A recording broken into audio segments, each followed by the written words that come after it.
Hello అండి. Welcome to Swarna the middle class channel అండి. ఇవాళ మనం ఫిష్ కర్రీని ఈజీ వేలో ఎలా చేసుకోవాలో చూద్దామండి. అది కూడా మనకి హెల్తీగా చేసుకుందామండి. ఇప్పుడు ఈ ఫిష్ కర్రీ చేయడానికి మనకు ఎలాంటి మసాలాలు కావాలో, ఎలాంటి పదార్థాలు కావాలో చూద్దామండి. సో, ఫిష్ కర్రీ కోసం మనం ముందుగా ఇలా వీడియోలో చూపించిన విధంగా ఒక స్పూన్ మెంతులు తీసి వేయించుకొని పక్కన పెట్టుకోవాలండి. ఆ వేయించిన మెంతులతో పాటు తెల్లగడ్డలు, కొబ్బరి కూడా తీసుకోవాలండి. చూడండి, ఇప్పుడు ఆ 3 తీసుకున్నాం కదా, పక్కన పెట్టుకున్నాం కదా. ఇప్పుడు ఆ మూడిటిని తీసుకొని మిక్సీ పట్టాలండి. మెత్తగా మిక్సీ పట్టుకోవాలండి. ఈలోపు ఒక చిన్న చిట్కా చూద్దామా. ఈ ఫిష్ తినడం వల్ల మనకి ఒమేగా 3 ఫ్యాటీ యాసిడ్స్ ఎక్కువగా ఉంటాయండి. దీనివల్ల ఇది హార్ట్ పేషెంట్స్ కూడా తీసుకోవచ్చండి. తరచూ తీసుకోవడం వల్ల చాలా మంచిదండి. ఓకేనా అండి. ఇదిగోండి, ఇప్పుడు ఈ ఈ ఈ మూడింటిని మనం మిక్సీ వేసుకుంటామండి. సో, మిక్సీ వేసేసుకుంటే ఇలా మెత్తగా అవుతుందండి. చూడండి, ఇలా మెత్తగా అయిన పేస్ట్ని పక్కన ఉంచుకోవాలండి. సో, ఇప్పుడు మనం మళ్ళీ చేపల్ని అలాగే క్లీన్ చేసి పెట్టుకోవాలండి. చూడండి, వీడియోలో చూపించిన విధంగా వాటర్లో పసుపు కొంచెం మరియు సాల్ట్ వేసుకొని ఫిషెస్ అన్నీ బాగా మంచిగా కడిగి పెట్టుకోవాలండి. సో, అవన్నీ బాగా కడుక్కుంటేనే మనకి మంచిదండి. దీంట్లో ఇంకా విటమిన్స్ అండ్ మినరల్స్ చాలా ఎక్కువగా ఉంటాయండి ఈ కర్రీలో మాత్రం. ఓకేనా అండి. ఇలా పక్కన పెట్టేసుకున్నాం కదా. ఇప్పుడు మనం ఆ ఫిష్ కర్రీకి ఆనియన్ ఒకటి కట్ చేసుకుంటాము, టమాటాలు కట్ చేసుకుంటాము, అలాగే పచ్చిమిర్చి కూడా కట్ చేసుకొని పెట్టుకుంటామండి. ఓకేనా అండి.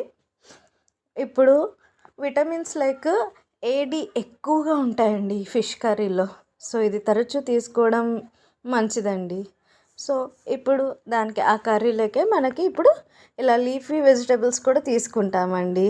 లైక్ కరివేపాకు, కొత్తిమీర కూడా తీసుకుంటామండి. చూడండి, వీడియోలో చూపిస్తున్నాం కదా. ఇవి కూడా తీసి పక్కన పెట్టుకుంటామండి. ఓకేనా అండి. సో, ఇప్పుడు ఇందులో మినరల్స్ కూడా ఉంటాయండి. Minerals like zinc, iodine like that అండి. సో, చింతపండు నానేసి పక్కన పెట్టుకున్నామండి అలా కలుపుకొని. ఓకేనా అండి. పక్కన పెట్టుకోవాలి చింతపండు కూడా. ఇప్పుడు స్టవ్ ఆన్ చేసుకొని ప్యాన్ పెడదామండి. ఇక్కడ నుంచి ప్రాసెస్ స్టార్ట్ అవుతుందండి. చూడండి, ఇప్పుడు ప్యాన్ పెట్టేస్తాం. ఇప్పుడు ఆ ప్యాన్ వేడైన తర్వాత ఒక స్పూన్ ఆయిల్ వేసుకుందామండి. ఒక 2 టేబుల్ స్పూన్స్ ఆయిల్ వేసుకొని ఆయిల్ వేడైన తర్వాత ఆవాలు వేసుకుంటామండి. ఈలోపు ఈ విటమిన్స్ వల్ల మనకి ఇమ్యూనిటీ పెరుగుతుంది, బోన్ స్ట్రెంత్ పెరుగుతుందండి ఈ కర్రీ తినడం వల్ల, ఫిష్ కర్రీ తినడం వల్ల. ఓకేనా అండి. ఇప్పుడు ఆయిల్ హీట్ అయింది కదా, ఆవాలు వేసేసాం. ఇప్పుడు దాని తర్వాత ఎర్రగడ్డలు వేసేస్తాం, పచ్చిమిర్చి వేస్తాం. చూడండి. సో, ఇప్పుడు ఈ జింక్, అయోడిన్, కాల్షియం, మెగ్నీషియం లాంటి మినరల్స్ ఉండడం వల్ల దీనివల్ల మనకి హెల్తీ స్కిన్ ఉంటుంది, అలాగే మనకి బోన్స్ కూడా స్ట్రాంగ్ అవుతాయండి. ఓకేనా అండి. ఇప్పుడు ఆ పచ్చిమిరపకాయలతో పాటు మనం ఆనియన్స్ కూడా బాగా వేయించుకోవాలండి.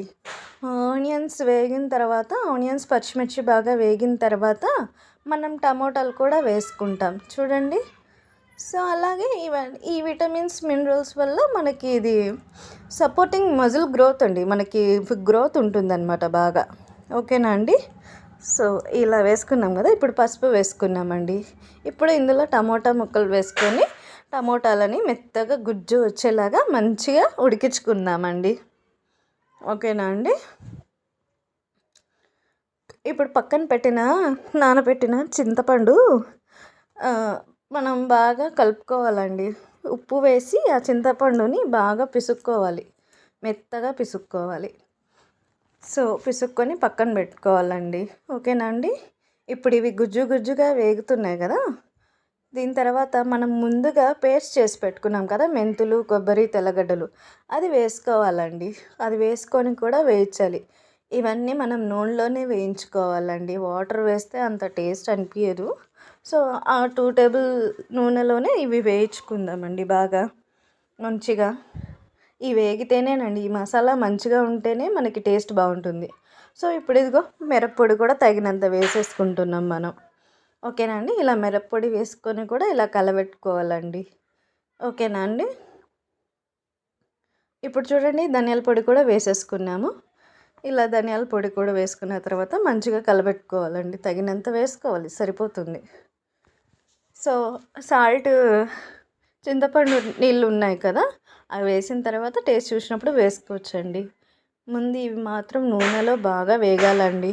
అదిగోండి చింతపండుని ఇలా బాగా మంచిగా పిసుక్కోవాలి. వీడియోలో చూపిస్తున్నాం కదా, మంచిగా అలా మెత్తగా అయిపోవాలండి చింతపండు. చింతపండు పడకుండా వీడియోలో చూపించిన విధంగా చెయ్యి అడ్డం పెట్టుకొని మనం అందులోకి వేసేసుకుంటాం అన్నమాట. చూడండి.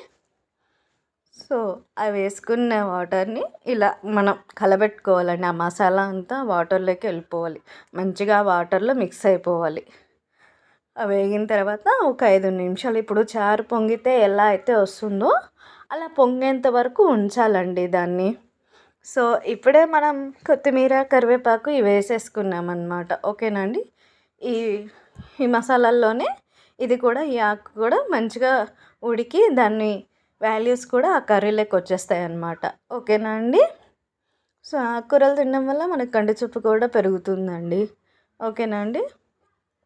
చూడండి, ఇప్పుడు ఇవి బాగా ఉడికిపోయాయి కదా, ఇలా ఇలా వచ్చేంత వరకు మనం వేయించుకోవాలండి. ఇప్పుడు అది కలబెట్టేసి మనం ఇంతకుముందు కడిగి పెట్టుకున్నాం కదా ఫిషెస్ని వేసుకుంటామండి. ఫిషెస్ వేసిన తర్వాత ఒక పెద్ద మంట మీద ఒక 5 to 8 minutes బాగా ఉడికించుకుంటే సరిపోతుందండి. అంతే అండి, ఫిష్ కర్రీ అక్కడికి అయిపోతుంది.